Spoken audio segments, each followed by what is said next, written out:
qu'est-ce que tu peux faire pour maximiser les résultats de ton programme?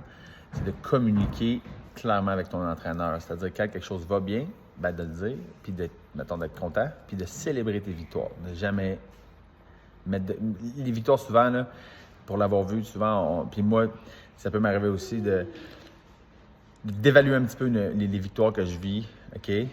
Fait c'est la même chose. Quand on commence un programme, d'évaluer le simple fait que, exemple, tu commences à bencher avec une barre de 15 livres, puis quelques semaines suivantes, ben là, tu commences à bencher avec une barre de 35 livres. Juste ça, c'est un progrès, puis on le remarque peut-être pas, mais d'avoir l'œil ouvert, c'est ça, de rester alerte aux progrès, même s'ils sont minimes, de voir un peu les momentum. Parce que ça, ces progrès-là, ça te fait donner du momentum, OK? Puis quand tu as des questions et tout, puis quand tu as des préoccupations, bien, de ne pas hésiter à le dire. C'est-à-dire que si tu gardes tout pour toi, puis on ne peut pas deviner. L'entraîneur peut poser des questions, mais l'entraîneur ne peut pas deviner ce qui se passe réellement dans ta tête. Puis, je ne te dis pas de l'appeler à 3 heures de la nuit pour ce qui te dérange à ton travail, mais si tu as des questions, des incertitudes par rapport à ton programme, je pense que c'est important de garder le canal de communication ouvert. Puis ça